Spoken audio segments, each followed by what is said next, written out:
Hello दोस्तों, नमस्कार, good morning. आज हम बात करेंगे द्वितीय विश्व युद्ध के बारे में और इसके साथ जो पाकिस्तान की मांग और व्यक्तिगत सत्याग्रह के बारे में। ठीक, वीडियो इम्पोर्टेंट है, पूरी देखना। पीसीएस प्री 2024 के लिए रिवीजन सीरीज है और इसके साथ अन्य एग्जाम के लिए भी उतनी ही इम्पोर्टेंट है। ठीक, इसमें बात करें तो बात की जा रही है द्वितीय विश्व युद्ध जो है प्रारंभ हुआ था। ठीक, तो आपको पता है द्वितीय विश्व युद्ध जो प्रारंभ हुआ था ये आपका 1 सितंबर 1939 को प्रारंभ हुआ था। ठीक, द्वितीय विश्व युद्ध के प्रारंभ के समय जो भारत का वायसराय था, ठीक, भारत का वायसराय था आपका लॉर्ड लिनलिथगो। ठीक, वायसराय लॉर्ड लिनलिथगो ने द्वितीय विश्व युद्ध में भारत को जर्मनी के विरुद्ध युद्धग्रस्त राष्ट्र कब घोषित किया था? तो जर्मनी के विरुद्ध जो है युद्धग्रस्त राष्ट्र घोषित किया था 17 अक्टूबर 1939 को। आगे बात करते हैं भारतीय विधानमंडल में जो है भारतीय विधानमंडल की सहमति के बिना वायसराय के द्वारा भारत को विश्व युद्ध में शामिल कर लिए जाने के कारण जो कांग्रेस ने सभी प्रांतीय विधानमंडल में 28 माह के शासन के पश्चात जो है त्यागपत्र दे दिया था। ठीक, आगे देखें तो आगे बात की जा रही है कांग्रेस के विधानमंडल में इस्तीफा दिए जाने के कारण जो मुस्लिम लीग के द्वारा मुक्ति दिवस अथवा जो इसी को धन्यवाद दिवस के रूप में मनाया गया और ये मनाया गया था 22 दिसंबर 1949 को। ठीक, आगे बात करें तो द्वितीय विश्व युद्ध के समय ब्रिटिश प्रधानमंत्री जो थे विंस्टन चर्चिल थे। याद कर लेना, दूसरा विश्व युद्ध जब हुआ था उस समय ब्रिटिश प्रधानमंत्री थे आपके विंस्टन चर्चिल। याद कर लेना, विंस्टन चर्चिल। ठीक, कौन थे? Winston Churchill. कब थे? दूसरे विश्व युद्ध के समय। ठीक, आगे बात करते हैं द्वितीय विश्व युद्ध के समय जो है भारतीय राष्ट्रीय कांग्रेस की रणनीति क्या थी? ठीक, तो पूर्ण स्वतंत्रता का आश्वासन मिलने पर ब्रिटिश का सहयोग करना। ठीक, बात करें वर्ष 1930 में जो मुस्लिम लीग के इलाहाबाद अधिवेशन में सर्वप्रथम किसके द्वारा जो एकल मुस्लिम राष्ट्र की मांग की गई थी? मोहम्मद इकबाल के द्वारा। ठीक, आगे बात करते हैं वर्ष 1933 में पाकिस्तान शब्द का प्रयोग जो है सर्वप्रथम किसके द्वारा किया गया था? तो पाकिस्तान शब्द का प्रयोग वर्ष 1933 की बात है, रहमत अली के द्वारा किया गया था। ठीक है ना, इनकी एक पुस्तक थी, उस पुस्तक में इन्होंने, एक्चुअली पुस्तक नहीं था वो पेम्पलेट था, ठीक है ना, उसमें इन्होंने जो है पाकिस्तान शब्द जो भारत का जो दूसरा टुकड़ा था बनाने की बात की जा रही थी, ठीक है ना, हालांकि बना नहीं था, उस टुकड़े को पाकिस्तान नाम दिया था। ठीक, इसीलिए पाकिस्तान शब्द गढ़ने वाले व्यक्ति थे चौधरी रहमत अली। ठीक है ना, और ये बात है 1933 की, 1933 की। ठीक, तो आगे बात करें तो मार्च 1940 में जो है मुस्लिम लीग के लाहौर अधिवेशन में अपने अध्यक्षीय भाषण के दौरान मोहम्मद अली जिन्ना के द्वारा जो है एक पृथक मुस्लिम राष्ट्र के रूप में पाकिस्तान की मांग की गई थी। और मुस्लिम लीग के किस अधिवेशन में पाकिस्तान की मांग के प्रस्ताव को स्वीकार किया गया था? ये आपका लाहौर अधिवेशन के में की गई थी। ठीक, आगे बात करें तो आगे बात की जा रही है पाकिस्तान प्रस्ताव की रूपरेखा जो है तैयार की गई थी, ये आपका सिकंदर हयात खां के द्वारा की गई थी। और मुस्लिम लीग के द्वारा पाकिस्तान दिवस मनाया गया था 23 मार्च 1943 को। ठीक, सर्वोदय सर्वोदय शब्द का प्रयोग सर्वप्रथम महात्मा गांधी जी के द्वारा किया गया था। ठीक है ना, और सर्वोदय समाज की स्थापना जो है विनोबा भावे ने की थी। याद कर लेना, सर्वोदय शब्द प्रयोग किया था महात्मा गांधी ने। ठीक, और सर्वोदय समाज की स्थापना की थी विनोबा भावे ने। ठीक, आगे बात करते हैं तो आगे बात की जा रही है ब्रिटेन में, कहाँ पे? ब्रिटेन के द्वारा जो है अगस्त प्रस्ताव प्रस्तुत किया गया था 8 अगस्त 1940 को। ठीक, ब्रिटेन के द्वारा अगस्त प्रस्ताव प्रस्तुत किया गया था 8 अगस्त 1940 को। ठीक है ना, एंड कांग्रेस का असहयोग प्राप्त करने के उद्देश्य से वायसराय लिनलिथगो ने 8 अगस्त 1940 को एक प्रस्ताव प्रस्तुत किया गया था जिसे अगस्त प्रस्ताव के नाम से जाना जाता है और इस प्रस्ताव को कांग्रेस के द्वारा जो अस्वीकार कर दिया गया था। ठीक, 8 अगस्त 1940 को वायसराय लिनलिथगो ने पेश किया था जिसका जो है अगस्त प्रस्ताव नाम दिया गया था और कांग्रेस ने इससे जो अस्वीकार कर दिया था। ठीक, व्यक्तिगत सत्याग्रह प्रारंभ कब किया गया था? तो व्यक्तिगत सत्याग्रह जो है ये 17 अक्टूबर 1940 को प्रारंभ किया गया था। ठीक, व्यक्तिगत सत्याग्रह के प्रारंभ किए जाने का मूल उद्देश्य था अगस्त प्रस्ताव और भारत को द्वितीय विश्व युद्ध में शामिल किए जाने के विरोध। ठीक, तो पहले अगस्त प्रस्ताव आया, ठीक है ना, पहले आया था आपका अगस्त प्रस्ताव, निम्नलिखितों ने पेश किया था, कांग्रेस ने अस्वीकार किया था, ठीक है ना। इसके बाद जो है आया था व्यक्तिगत सत्याग्रह, ठीक, 17 अक्टूबर 1940 को। एंड फिर उसके बाद जो है आगे बात करते हैं व्यक्तिगत सत्याग्रह आंदोलन के प्रणेता कौन थे, ठीक। तो आपके जो है देखो यहाँ इंपॉर्टेंट है, व्यक्तिगत सत्याग्रह आंदोलन के प्रणेता थे आपका महात्मा गांधी, ठीक है ना।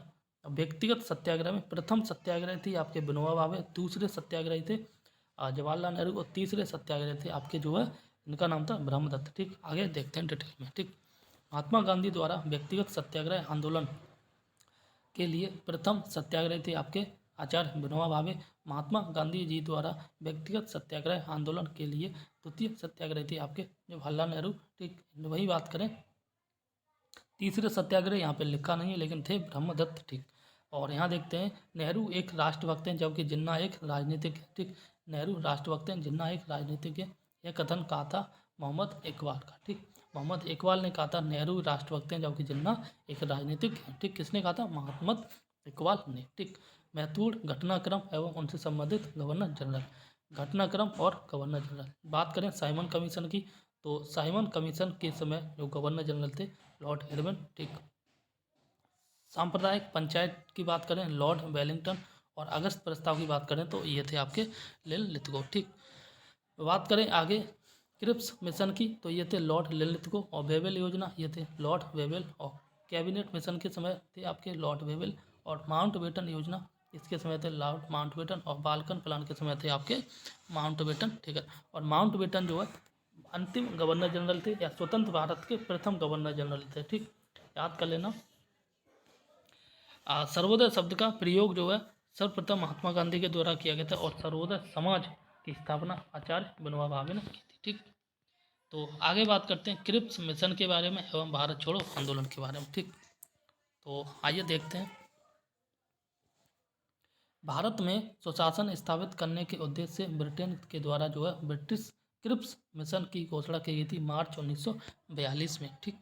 आगे बात करें तो आगे बात की जा रही है द्वितीय विश्व युद्ध में जापान की बढ़ती हुई शक्ति को देखते हुए अंतर्राष्ट्रीय समुदाय विशेषकर अमेरिका, चीन और ऑस्ट्रेलिया ने ब्रिटेन पर भारत को स्वतंत्र करने के लिए दबाव बढ़ाया था, जबकि परिणाम स्वरूप जो है ब्रिटिश प्रधानमंत्री विंस्टन चर्चिल के द्वारा स्टेफोर्ड क्रिप्स के नेतृत्व में एक दल भारतीय नेताओं ने वार्ता के लिए मार्च 1942 में भारत भेजा था, ठीक।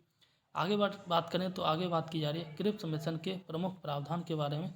युद्ध के बाद जो है भारत को डोमिनियन राज्य का दर्जा दिया जाएगा, ठीक। एंड आगे बात की जा रही है भारतीयों को अपना संविधान निर्मित करने का अधिकार दिया जाएगा, जिसके लिए युद्ध के बाद संविधान निर्मात्री परिषद बनेगी, जिसमें ब्रिटिश भारत के प्रांतों के निर्वाचित सदस्य और देसी रजवाड़ों के प्रतिनिधि शामिल होंगे, ठीक। वहीं आगे बात की जा रही है ब्रिटिश भारत का कोई प्रांत यदि नए संविधान को स्वीकार न करना चाहे तो उसे वर्तमान संवैधानिक स्थिति बनाए रखने का अधिकार है, और न नए संविधान को न स्वीकार करने वाले प्रांतों को अपना अलग संविधान बनाने की आज्ञा होगी, ठीक। इसी प्रकार से आगे बात की जा रही है। और आगे बात करते हैं युद्ध के दौरान ब्रिटिश वायसराय की एक नई कार्यकारी परिषद का गठन किया जाएगा, जिसमें भारतीय सेना, भारतीय जनता के प्रमुख वर्गों के प्रतिनिधि शामिल होंगे, परंतु रक्षा मंत्रालय जो है ब्रिटिश नेतृत्व के पास होगा, ठीक। आगे बात की जा रही है 14 जुलाई 1942 को कांग्रेस कार्य समिति के द्वारा भारत छोड़ो आंदोलन का प्रस्ताव जो है पारित किया गया था वर्धा में। भारत छोड़ो आंदोलन किसके नेतृत्व में संचालित हुआ था? आपका महात्मा गांधी के नेतृत्व में जो भारत छोड़ो आंदोलन शुरू हुआ था। अगस्त 1942 को बम्बई के ऐतिहासिक ग्वालियर टैंक में अखिल भारतीय राष्ट्रीय कांग्रेस की वार्षिक बैठक हुई थी, जिसमें वर्धा प्रस्ताव भारत छोड़ो आंदोलन की पुष्टि हुई थी, और कुछ संशोधनों के बाद जो अगस्त 8, 1942 को जो है यह प्रस्ताव स्वीकार कर लिया गया था, और भारत के स्वतंत्रता संघर्ष के अंतर्गत अंग्रेजों के विरुद्ध भारत छोड़ो आंदोलन प्रारंभ करने की घोषणा की गई थी, ठीक। और आगे बात की जा रही है भारत छोड़ो आंदोलन प्रारंभ हुआ था 9 अगस्त 1942 को। महात्मा गांधी ने क्रिप्स मिशन को, ठीक, महात्मा गांधी ने जो है क्रिप्स मिशन को उत्तर थी चेक, ठीक है ना, पोस्ट डेटेड चेक कहा था। किसने कहा था? महात्मा गांधी ने। किसे कहा था? क्रिप्स मिशन को, ठीक। तो क्रिप्स मिशन को महात्मा गांधी ने पोस्ट डेटेड चेक कहा था, ठीक। आगे बात की जा रही है, भारत छोड़ो आंदोलन के दौरान गांधी जी द्वारा करो या मरो का नारा दिया गया था, जबकि जो करो या मरो नारे का वास्तविक जो वास्तुकार था ये थे मोहम्मद यूसुफ अली। कौन थे? यूसुफ मेहर अली, सॉरी यूसुफ मेहर अली वास्तविक रचनाकार थे करो या मरो के, और नारा दिया था आपका महात्मा गांधी ने भारत छोड़ो आंदोलन के दौरान, ठीक। और जब भारत छोड़ो आंदोलन जो है प्रस्ताव पारित किया गया था, उस समय कांग्रेस के अध्यक्ष थे मौलाना अबुल कलाम आज़ाद, ठीक। मौलाना अबुल कलाम आज़ाद जो 1939 से और 1946 तक लगातार भारतीय राष्ट्रीय कांग्रेस के अध्यक्ष बने रहे थे, ठीक। आगे बात करते हैं, तो आगे बात की जा रही है, भारत छोड़ो आंदोलन के समय इंग्लैंड के प्रधानमंत्री थे आपके विंस्टन चर्चिल। कौन थे? भारत छोड़ो आंदोलन के समय इंग्लैंड के प्रधानमंत्री विंस्टन चर्चिल, ठीक। वही बात करें, आगे बात की जा रही है, भारत छोड़ो आंदोलन के दौरान जो है महात्मा गांधी का साथ देने वाले अमेरिकी पत्रकार थे लुई फिशर, ठीक। ऑपरेशन जीरो आर का संबंध है भारत छोड़ो आंदोलन के दौरान गांधी जी समेत प्रमुख नेताओं की गिरफ्तारी करना, ठीक। आगे बात करते हैं, भारत छोड़ो आंदोलन के दौरान जो है महात्मा गांधी को गिरफ्तार कहाँ किया गया था? तो भारत छोड़ो आंदोलन के दौरान महात्मा गांधी को आगा पैलेस में गिरफ्तार किया गया था। आगा पैलेस पूना महाराष्ट्र में है, ठीक। भारत छोड़ो आंदोलन के दौरान जो जेल से फरार होकर किसने जो है भूमिगत गतिविधियों को संगठित किया था, ठीक। भारत छोड़ो आंदोलन के दौरान जेल से फरार होकर भूमिगत गतिविधियों को संगठित किया था, और वो थे जयप्रकाश नारायण। कौन थे? जयप्रकाश नारायण, ठीक। आगे बात करें तो डॉक्टर राजेंद्र प्रसाद ने 9 अगस्त 1942 को गिरफ्तार करके कहाँ भेजा गया था, और इनको जो भेजा गया, देखो डॉक्टर राजेंद्र प्रसाद को बांकीपुर जेल में भेजा गया था। वहीं महात्मा गांधी की बात करें आगा पैलेस में इनको गिरफ्तार करके रखा गया था, ठीक। इनको एक जगह नहीं रखा गया था, रीजन ये था कि एक जगह रखेंगे तो फिर ये कुछ ना कुछ रणनीति बनाएंगे, ठीक है ना, अंग्रेजों के विरुद्ध, तो इसलिए इनको सबको अलग अलग गिरफ्तार करके रखा गया था, ठीक। भारत छोड़ो आंदोलन के दौरान जो ऊषा मेहता, राम मनोहर लोहिया, अरोड़ा आसफ अली, जयप्रकाश नारायण आदि प्रमुख शीर्ष नेताओं के गिरफ्तार हो जाने के पश्चात नियमित रूप से रेडियो के माध्यम से आंदोलन का नेतृत्व किया था। भारत छोड़ो आंदोलन के दौरान बलिया में किसके द्वारा जो समानांतर सरकार की स्थापना की गई थी, ठीक। तो जो समानांतर सरकार की स्थापना की गई थी वो थे चित्तू पांडे के द्वारा, ठीक। बंगाल के मिदनापुर जिले में जातीय सरकार की स्थापना की गई थी वर्ष 1942 में। भारत छोड़ो आंदोलन को किस अन्य नाम से जानते हैं? अगस्त क्रांति के नाम से जानते हैं, ठीक। एंड आगे, लॉर्ड लिनलिथगो ने गांधी जी के आंदोलनों को जो है राजनीतिक विरोधी की संज्ञा दी थी, ठीक। लॉर्ड लिनलिथगो ने गांधी जी के आंदोलनों को क्या कहा था? राजनीतिक विरोधी, ठीक। अब बात करते हैं आज़ाद हिंद फौज, बेबिल योजना तथा शाही नौसेना के बारे में, ठीक। क्या? आज़ाद हिंद फौज, बेबिल योजना एवं शाही नौसेना के बारे में, ठीक। तो आइए डिस्कस करते हैं। आज़ाद हिंद फौज का गठन जो है ये किया गया था वर्ष 1942 में। कब किया गया था? वर्ष 1942 में आज़ाद हिंद फौज का गठन किया था। आज़ाद हिंद फौज का विचार सर्वप्रथम आया था ये मोहन सिंह के द्वारा, ठीक। मोहन सिंह वांकड़ा इनका पूरा नाम है। आगे बात करते हैं जुलाई 1943 में रास बिहारी बोस ने आज़ाद हिंद फौज की कमान किसे सौंपी थी? तो 1943 में रास बिहारी बोस ने आज़ाद हिंद फौज की जो कमान है ये आपकी सुभाष चंद्र बोस को सौंपी थी, ठीक। नेताजी सुभाष चंद्र बोस ने स्वतंत्र भारत की अस्थायी सेना का गठन जो है ये आपका सिंगापुर में किया था। कहाँ पे? सिंगापुर में, ठीक। आगे बात करें तो सुभाष चंद्र बोस ने रानी झांसी रेजिमेंट के नाम से एक रेजिमेंट का गठन किया था, ठीक। और आज़ाद हिंद फौज के 3 अन्य ब्रिगेडों का गठन किया था, जिसमें सुभाष ब्रिगेड था और आपका नेहरू ब्रिगेड था और गांधी ब्रिगेड था। सुभाष स्वयं के नाम से, नेहरू और गांधी के नाम से, ठीक। 3 ब्रिगेड थे और रेजिमेंट का नाम था महिला रेजिमेंट, उसका नाम था रानी झांसी रेजिमेंट, ठीक। आगे बात की जाए तो देश के द्वारा सुभाष चंद्र बोस को अंडमान एवं निकोबार द्वीप सौंपा गया था जापान के द्वारा, ठीक है ना। सुभाष चंद्र बोस के द्वारा अंडमान तथा निकोबार का नया नामकरण किया था क्रमशः शहीद द्वीप और स्वराज द्वीप, ठीक। सॉरी 6 जुलाई 1944 को आज़ाद हिंद फौज के रेडियो के एक प्रसारण में महात्मा गांधी को संबोधित करते हुए सुभाष चंद्र बोस ने कहा था, भारत की स्वतंत्रता के लिए अंतिम युद्ध हो प्रारंभ हो, ठीक है, भारत की स्वतंत्रता के लिए अंतिम युद्ध प्रारंभ हो, राष्ट्रपिता। और आगे कहा था, भारतीय स्वतंत्रता के इस पवित्र युद्ध में हम आपका आशीर्वाद चाहिए, ठीक।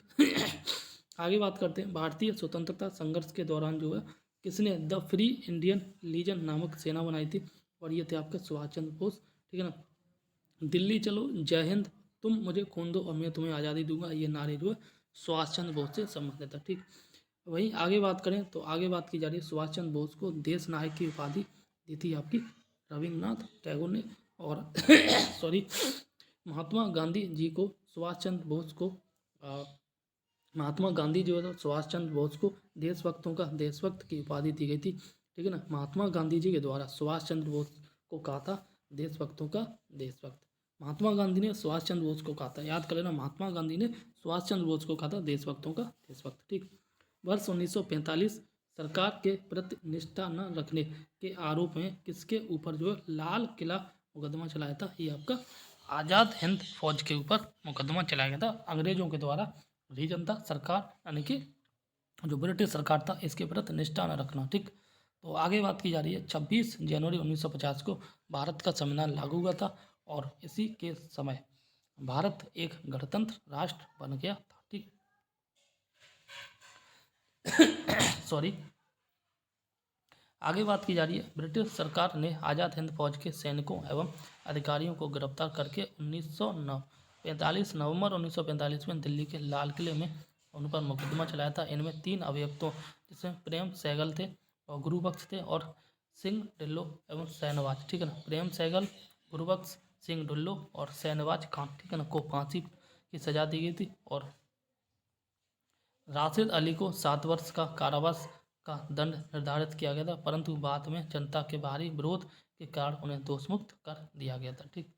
आगे बात की जाए तो आगे बात की जा रही है, किस वायसराय के द्वारा जो है आज़ाद हिंद फौज के अभियुक्तों को क्षमा कर दिया गया था, लॉर्ड बेवेल द्वारा, ठीक। किस वायसराय के द्वारा जो है आज़ाद हिंद फौज के अभियुक्तों को जो क्षमा किया गया था, ये लॉर्ड बेवेल, ठीक। तो वर्ष 1944 में CR फॉर्मूला जो है C राजगोपालाचारी के द्वारा प्रस्तुत किया गया था। भारतीय राजनीति गतिरोधों को दूर करने के लिए बेवेल योजना प्रस्तुत की गई थी।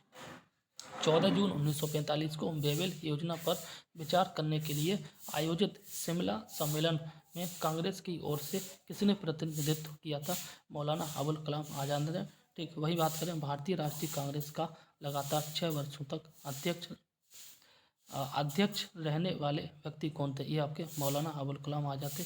और आज़ाद हिंद फौज के विरुद्ध मुकदमे में कांग्रेस द्वारा गठित आज़ाद हिंद फौज बचाव, ठीक, आज़ाद हिंद फौज बचाव समिति के अध्यक्ष थे आपके भूलाभाई देसाई, ठीक।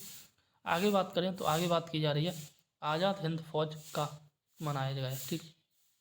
आज़ाद हिंद फौज दिवस जो है 12 नवंबर 1945 को मनाया गया था, ठीक। नेक्स्ट क्वेश्चन यहाँ पर नेक्स्ट टॉपिक है शाही नौसेना विद्रोह, ठीक। 18 से 23 फरवरी 1946 को हुआ था, 18 से 23 फरवरी 1946 को हुआ था शाही नौसेना विद्रोह, ठीक। रॉयल इंडियन नेवी के विद्रोह की शुरुआत जो 18 फरवरी को हुई थी, जबकि मुंबई में नौसैनिक जहाज HMIS तलवार के 1100 नाविकों ने नस्लवादी भेदभाव और खराब भोजन के प्रतिवाद में हड़ताल कर दी थी। सैनिकों की मांग यह भी थी कि नाविक BC दत्त को, ठीक, नाविक BC दत्त को, जिसे जहाज की दीवारों पर भारत छोड़ो लिखने के आरोप में गिरफ्तार कर लिया गया था, रिहा किया गया। और इस देशव्यापी विस्फोट की स्थिति में वल्लभ भाई पटेल ने हस्तक्षेप किया था। पटेल एवं जिन्ना ने उन्हें जो है आत्मसमर्पण की सलाह दी थी। और वहीं आगे बात करें तो विद्रोहियों ने आत्मसमर्पण करते हुए हम भारत के सामने आत्मसमर्पण कर रहे हैं, ब्रिटेन के सामने नहीं, ठीक। अंत में यहाँ पे कह रहा है कि 26 जनवरी 1950 को भारत का संविधान लागू हो गया था और इसी के साथ जो भारत एक गणतंत्र बन गया था, ठीक। गणतंत्र का आपको पता ही होगा, गणतंत्र का मतलब ये होता है एक ऐसा देश जिसका प्रमुख जो है वंशवाद ना हो, ठीक है ना, चुनाव के द्वारा चुना जाता हो। कैबिनेट मिशन संविधान सभा तथा अंतरिम सरकार का गठन। क्या कैबिनेट मिशन संविधान सभा तथा अंतरिम सरकार का गठन के बारे में यहाँ पे बात करते हैं, ठीक।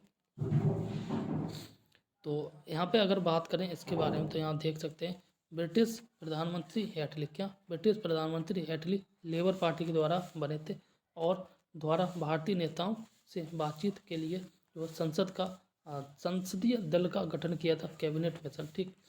देखो ब्रिटिश के प्रधानमंत्री थे हेटली, लेबर पार्टी से संबंधित थे, उदारवादी नेता थे। इन्होंने जो भारतीय नेताओं से बात करने के लिए एक संसदीय दल का गठन किया गया था और इसका नाम दिया था कैबिनेट मिशन, ठीक। कैबिनेट मिशन जो है 24 मार्च 1946 को भारत आया था, ठीक। और कैबिनेट मिशन की अध्यक्षता जो है ब्रिटेन में भारत मंत्री लॉर्ड पैट्रिक लॉरेंस के द्वारा की गई थी तथा इसमें शामिल अन्य 2 सदस्य थे, जिसमें 2 सदस्य थे स्टेफोर्ड क्रिप्स और दूसरे थे एवी अलेक्जेंडर। अध्यक्ष थे पैट्रिक लॉरेंस, 2 अन्य सदस्य थे, एक का नाम था स्टेफोर्ड क्रिप्स और दूसरे नाम का था एवी अलेक्जेंडर, ठीक।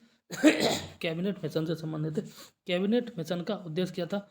भारतीय नेताओं से बातचीत करना। लेबर पार्टी के जो प्रधानमंत्री थे, प्रधानमंत्री एटली, इन्होंने गठन किया था और ये गठन जो है 24 मार्च 1946 को भारत में आया था, ठीक। आगे बात की जा रही है कैबिनेट मिशन के भारत आगमन के समय कांग्रेस के अध्यक्ष कौन थे? तो कांग्रेस के अध्यक्ष जो थे ये थे मौलाना अबुल कलाम आजाद, ठीक। कैबिनेट मिशन के आगमन के पश्चात जो है भारत का वायसराय, ठीक। कैबिनेट मिशन जब भारत आ गया था उस समय भारत का वायसराय कौन था? और भारत का वायसराय था, देखो एक चीज़ इंपॉर्टेंट है, कैबिनेट मिशन का जब गठन किया गया था कैबिनेट मिशन भारत आ गया था उस समय जो ब्रिटेन के प्रधानमंत्री थे आपके एटली, ठीक। वही भारत में बात की जाए, भारत के वायसराय थे ये थे आपके लॉर्ड वेबल, ठीक। कांग्रेस के किस प्रमुख नेता के द्वारा कैबिनेट मिशन का पूर्ण समर्थन किया गया था? तो ये महात्मा गांधी के द्वारा पूर्ण समर्थन किया गया था। कैबिनेट मिशन के प्रमुख प्रावधान, ठीक। कैबिनेट मिशन के प्रमुख प्रावधान के बारे में बात करें, भारत की एकता बनाई रखी, ठीक है ना, और मुस्लिम लीग की पाकिस्तान की मांग को अस्वीकार कर दिया गया था और भारत एक संघ होगा जिसमें ब्रिटिश प्रांत तथा देशी रियासतें शामिल होंगी। एंड आगे बात की जा रही है संविधान सभा का गठन किया जाएगा जिसमें प्रांतीय विधानसभा होंगी तथा देशी रियासतों के प्रतिनिधित्व शामिल होंगे, ठीक। नेक्स्ट यहाँ पे कह रहा है और ये कह रहा है कैबिनेट मिशन योजना को स्वीकार करके मुस्लिम लीग के द्वारा प्रत्यक्ष कार्रवाई दिवस जो है मनाया गया। ये क्वेश्चन बनता है मुस्लिम लीग के द्वारा प्रत्यक्ष कार्रवाई दिवस कब मनाया गया? तो ये आपको 16 अगस्त 1946 को मनाया गया था। प्रत्यक्ष कार्रवाई दिवस के दौरान हिंसक घटना को शांत कराने के लिए गांधी जी जो है नोआखाली गए थे। नोआखाली वर्तमान में बांग्लादेश में है, ठीक। नोआखाली में गांधी जी के विवेक एवं साहस को देखकर माउंटबेटन ने उन्हें कौन सी उपाधि दी थी? और उन्हें जो वन मैन बाउंड्री फोर्स कहा था। किसने कहा था? आपका माउंटबेटन ने कहा था। किसे कहा था? गांधी जी को कहा था। गांधी जी को कब कहा था?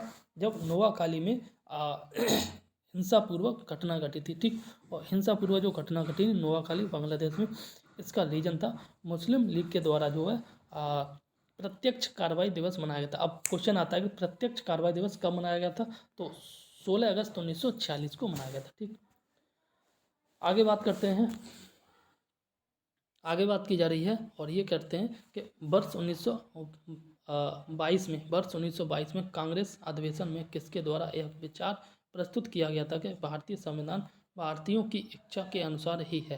तो ये आपका होगा महात्मा गांधी, ठीक।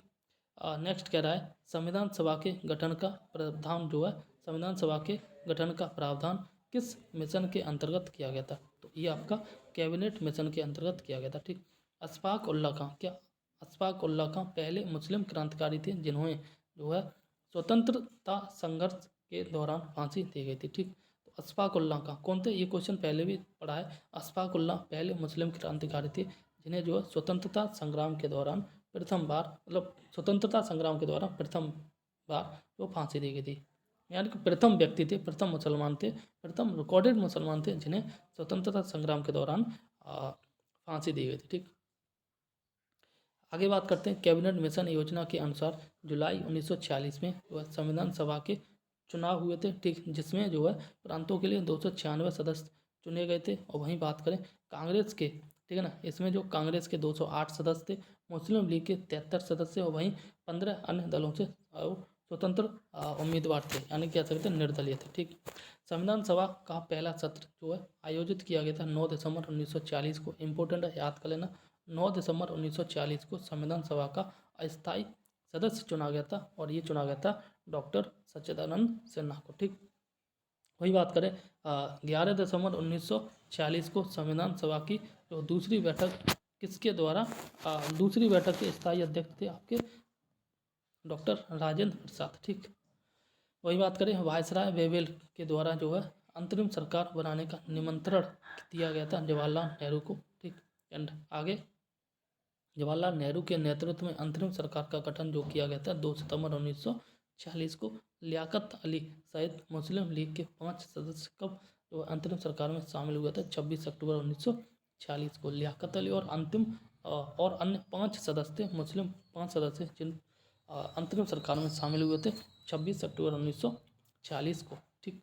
तो अंतरिम सरकार का जो मंत्रिमंडल, इसके बारे में बात करते हैं, सदस्य और विभाग, ठीक। बात करें जवाहरलाल नेहरू को जो विभाग दिया गया था, कार्यकारी परिषद के उपाध्यक्ष थे, विदेश मामले देखते थे और राष्ट्रमंडल से संबंधित मामले देखते थे। कौन? जवाहरलाल नेहरू, ठीक। सरदार वल्लभ भाई पटेल के बारे में बात करें तो ये गृह सूचना मंत्री थे, या कह सकते हैं गृह मंत्री थे, और प्रसारण विभाग तथा रियासत संबंधी विभाग देखते थे, ठीक।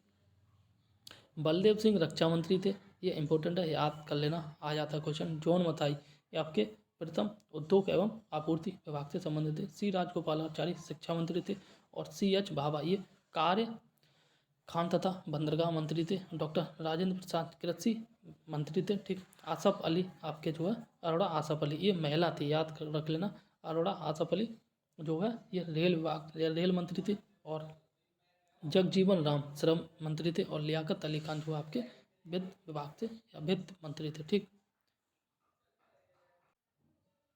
आगे बात करते हैं भारत का विभाजन एवं स्वतंत्रता से संबंधित, ठीक है ना।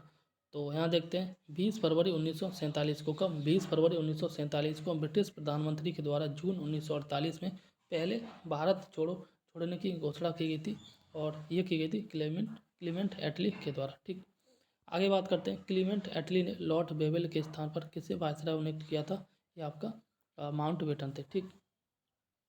माउंटबेटन के द्वारा विभाजन के साथ सत्ता हस्तांतरण के लिए योजना प्रस्तुत की गई थी 3 जून 1947 को। किस योजना को 3 जून योजना के नाम से भी जाना जाता है? ये माउंटबेटन योजना, ठीक। वही बात करें माउंटबेटन योजना के प्रमुख प्रावधान के बारे में, तो पंजाब और बंगाल में हिंदू मुस्लिम बहुसंख्यक जिलों के प्रांतीय विधानसभा के सदस्यों की अलग बैठक बुलाई गई थी और उनके प्रतिनिधियों को यह निश्चय करना था कि प्रांत का विभाजन हो अथवा न हो, ठीक। आगे बात करें तो आगे बात की जा रही है विभाजन होने की दशा को 2 डोमिनियन भारत पाकिस्तान तथा 2 संविधान सभाओं का निर्माण किया जाएगा और उत्तर पश्चिमी सीमा प्रांत, ठीक, उत्तर पश्चिमी सीमा प्रांत तथा असम के सिलहट जिले में जनमत संग्रह के द्वारा यह पता लगाया जाएगा कि वे भारत के किस विभाग के साथ रहना चाहते हैं, ठीक। आगे बात करें तो आगे बात की जा रही है विभाजन के गतिरोध को दूर करने के लिए एक सीमा आयोग, इसको बोलते हैं बाउंड्री कमीशन का गठन किया गया था। भारत विभाजन के संदर्भ में वर्ष 1947 में नियुक्त सीमा आयोग की अध्यक्षता जो है सिरिल रैडक्लिफ के द्वारा की गई थी। एंड वहीं आगे बात करें तो कांग्रेस के किस अधिवेशन में भारत के विभाजन का प्रस्ताव स्वीकृत किया गया था? ये आपका दिल्ली अधिवेशन में किया गया था, ठीक। आगे बात करें भारत का विभाजन, ठीक, भारत का विभाजन स्वीकार किए जाने के समय कांग्रेस का अध्यक्ष कौन था? ये थे आपके जेबी कृपलानी, याद कर लेना। भारत का जब विभाजन हुआ था उसमें कांग्रेस के अध्यक्ष थे जेबी कृपलानी थे। क्वेश्चन बन जाता, ठीक, कि स्वतंत्रता के समय कांग्रेस के अध्यक्ष कौन थे? जेबी कृपलानी, ठीक। वह कौन राष्ट्रवादी मुस्लिम नेता था जिसने विभाजन को स्वीकार नहीं किया था? ये अब्दुल गफ्फार खान भारत के विभाजन को स्वीकार नहीं किया था, ठीक। आगे बात करते हैं, आगे बात की जा रही है माउंटबेटन ने भारत की आज़ादी के लिए डिक्की बर्ड प्लान तैयार किया था जिसे नेहरू ने तैयार करते हुए नेहरू ने यह कहते हुए अस्वीकार कर दिया था कि यह योजना भारत के बाल्कनीकरण को आमंत्रित करेगी, इसलिए इस योजना को बाल्कन प्लान भी कहा जाता है। ठीक। गांधी जी की मृत्यु सभी को पता है 30 जनवरी 1948 को हुई थी, और 30 जनवरी 1948 को शहीद दिवस के रूप में भी मनाते हैं। गांधी जी की मृत्यु जब 30 जनवरी 1948 को हुई थी, उस समय जवाहरलाल नेहरू ने कहा था कि हमारे जीवन से प्रकाश चला गया। ठीक। आगे बात करते हैं, तो यहाँ देख लो, ब्रिटिश संसद के द्वारा 18 जुलाई 1947 को, कब ब्रिटिश संसद के द्वारा 18 जुलाई 1947 को किस नाम से जो माउंटबेटन योजना की स्वीकृति प्रदान की गई थी? ठीक। ये प्रदान की गई थी भारतीय स्वतंत्रता अधिनियम 1947 के नाम से। ठीक।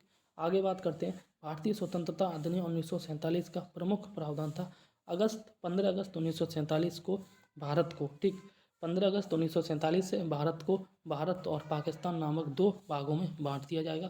प्रत्येक अधिराज्य डोमिनियन में एक गवर्नर जनरल होगा, जिसकी नियुक्ति इंग्लैंड का सम्राट करेगा। ठीक।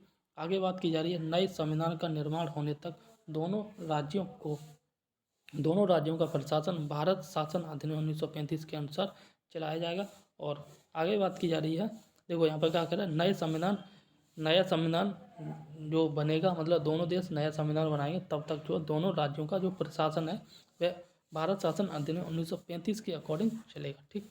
आगे बात की जा रही है, भारतीय रजवाड़ों को स्वतंत्र रहने का विकल्प नहीं दिया जा सकता, उन्हें या तो भारत में रहना होगा या फिर जो है आपका पाकिस्तान में रहना होगा। किसको? भारतीय रजवाड़ों को। ठीक। तो देसी रियासतें थी, उनको या तो भारत में जाओ, पाकिस्तान के साथ स्वतंत्र नहीं होंगे। ठीक। भारत की स्वतंत्रता के समय कांग्रेस का अध्यक्ष थे आपके JV कृपलानी। ठीक। भारत का अंतिम वायसराय था लॉर्ड माउंटबेटन, और स्वतंत्र भारत का प्रथम था, या स्वतंत्र भारत का प्रथम गवर्नर जनरल था ये आपका लॉर्ड माउंटबेटन। ठीक। वही बात करें, स्वतंत्र भारत के प्रथम और अंतिम भारतीय गवर्नर जनरल थे आपके C राजगोपालाचारी। और कांग्रेस के किस प्रमुख नेता ने जो है स्वतंत्रता दिवस के समारोह में भाग नहीं लिया था? ठीक। तो कांग्रेस के प्रमुख नेता ने स्वतंत्रता दिवस के समारोह में भाग नहीं लिया था, तो ये थे आपके महात्मा गांधी। ठीक। जब कांग्रेस के जो नेता थे महात्मा गांधी, इन्होंने स्वतंत्रता दिवस के समारोह में भाग नहीं लिए थे, इस समय ये बाहर थे। ठीक। आगे बात करें 15 अगस्त 1947 की मध्य रात्रि में केंद्रीय असेंबली में जनगण मन तथा इकबाल के द्वारा रचित सारे जहां से अच्छा हिंदुस्तान हमारा किसके द्वारा गाया गया था? ये SS सुब्बलक्ष्मी के द्वारा गाया गया था। 15 अगस्त 1947 को यह रचना की थी आपके इकबाल के द्वारा। ठीक। सॉरी। प्रथम बार भारत के प्रधानमंत्री की नियुक्ति जो है किसके द्वारा की गई थी? देखो, अब तो राष्ट्रपति करते हैं, लेकिन प्रथम बार जब भारत के प्रधानमंत्री की नियुक्ति की गई थी, और ये की गई थी गवर्नर जनरल के द्वारा। याद कर लेना किसके द्वारा की गई थी? गवर्नर जनरल के द्वारा। ठीक। तो अंतिम गवर्नर जनरल थे लॉर्ड माउंटबेटन। ठीक है ना। स्वतंत्र भारत के प्रथम थे लॉर्ड माउंटबेटन, और स्वतंत्र भारत के प्रथम और अंतिम भारतीय गवर्नर जनरल थे C राजगोपालाचारी। ठीक। भारत का प्रथम गवर्नर जनरल था ये आपके थे पाकिस्तान में प्रथम गवर्नर जनरल थे आपके मोहम्मद अली जिन्ना। याद कर लेना, पाकिस्तान का प्रथम गवर्नर जनरल था मोहम्मद अली जिन्ना। ठीक। एंड आगे बात करते हैं, भारतीय संविधान को पूर्ण रूप से कब लागू किया गया था? तो 26 जनवरी 1950 को लागू किया गया था। ठीक। एंड अंत में कह रहा है, भारत की स्वतंत्रता के पश्चात जो लोकसभा का प्रथम अध्यक्ष बनाया गया था ये JB महावलंकर। ठीक। तो ये जो है JB महावलंकर जो है स्वतंत्रता के पश्चात जो लोकसभा के प्रथम अध्यक्ष चुने गए थे। कौन? JB महावलंकर। ठीक है ना। तो महात्मा गांधी अंत में देख लेते हैं, महात्मा गांधी जी की पता ही है आपको, नाथूराम गॉडसे के द्वारा गोली चलाकर हत्या की, और ये बात है 30 जनवरी 1948 को। 30 जनवरी को शहीद दिवस के रूप में मनाते। और महात्मा गांधी की मृत्यु पर जवाहरलाल नेहरू ने कहा था कि हमारे जीवन से प्रकाश चला गया। ठीक।